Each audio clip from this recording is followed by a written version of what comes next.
नमस्कार दोस्तों। होली अष्टमी का व्रत कार्तिक कृष्ण पक्ष की अष्टमी के दिन किया जाता है।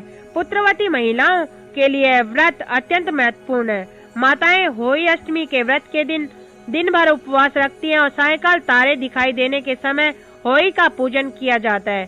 तारों को करवा से अर्घ्य लगाकर उन्हें अपने व्रत को खोलना होता है। यह होली गेरू आदि के द्वारा दीवार पर बनाई जाती है अथवा किसी मोटे वस्त्र पर होली काटकर पूजा के समय उसे दीवार पर टांग दिया जाता है।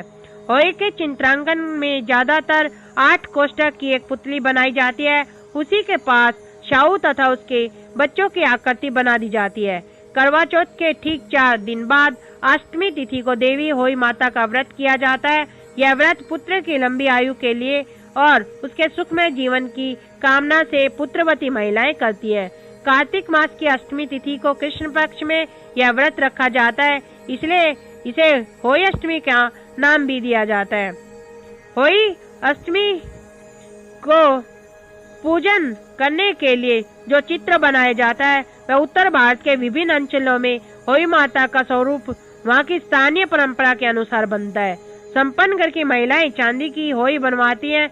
जमीन पर गोबर से लीपकर कलश की स्थापना होती है। होली माता की पूजा करके उन्हें दूध चावल का भोग लगाया जाता है। तत्पश्चात एक पाटे पर जल से भरा लोटा रखकर कथा सुनी जाती है। होली अष्टमी की कथा इस प्रकार से है। प्राचीन काल में एक साहूकार था जिसके 7 बेटे और 7 बहुएं थी।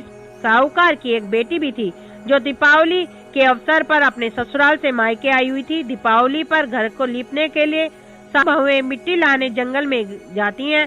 तब उनकी ननद भी उनके साथ चली जाती है।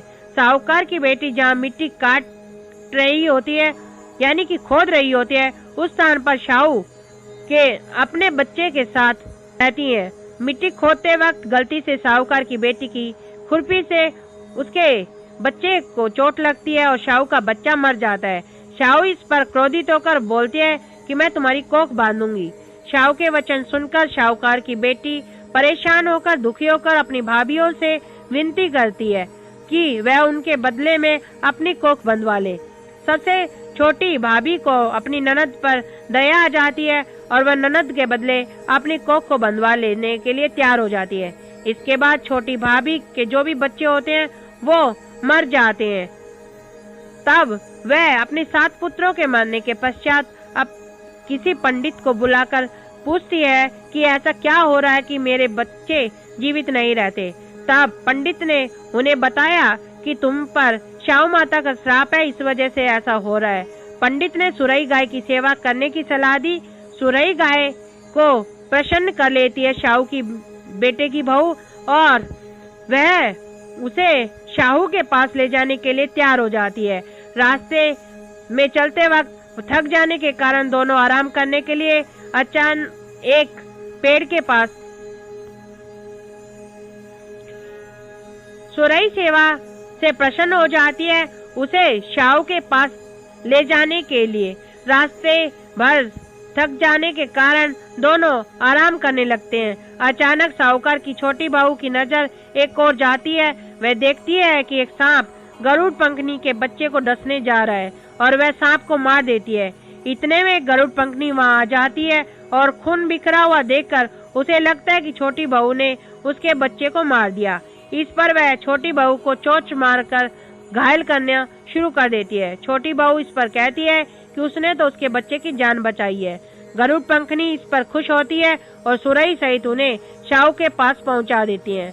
वहां शाहू छोटी बहू की सेवा से प्रसन्न होकर उसे 7 पुत्र और 7 बहुएं देने का आशीर्वाद देती है।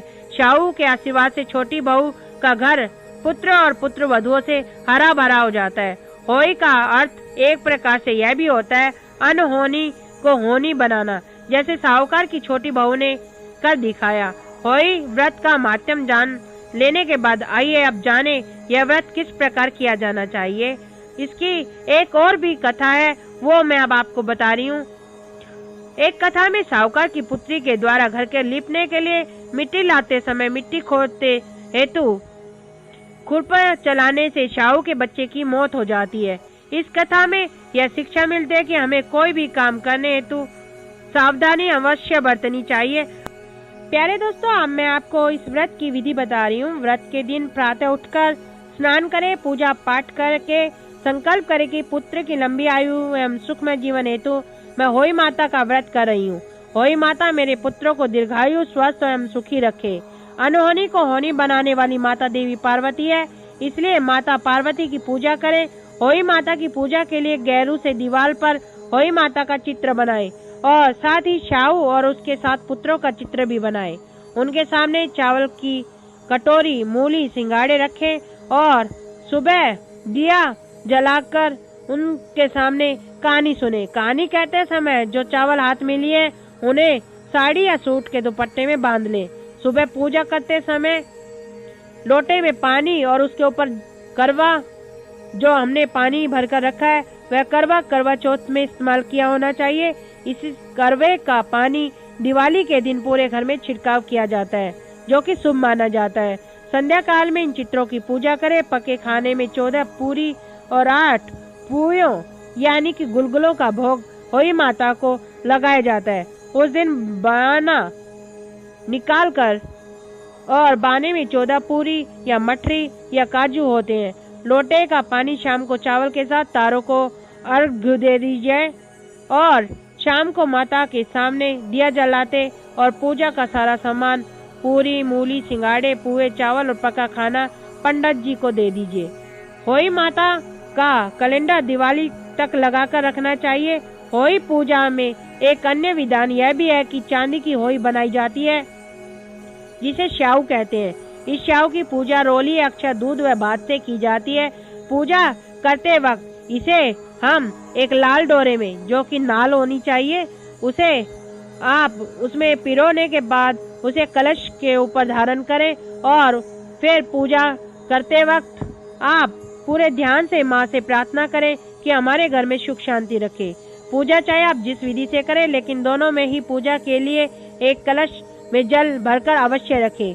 पूजा के बाद होई माता की कथा सुने और सुनाएं। पूजा के पश्चात सासू माँ के पैर छुएं और उनका आशीर्वाद प्राप्त करें। इसके पश्चात व्रती अंजल ग्रहण न करें।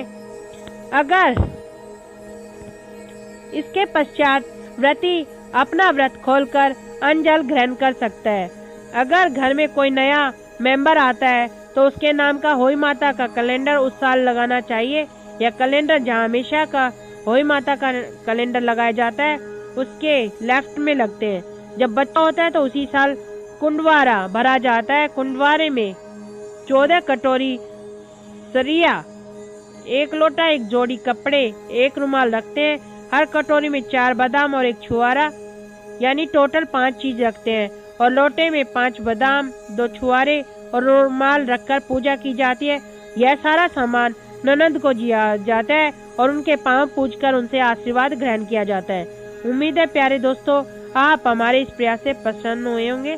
आपको पसंद आया हो तो आप लाइक करें, शेयर करें और हमारे चैनल को सब्सक्राइब करना ना भूलें। नमस्कार दोस्तों, जय हिंद।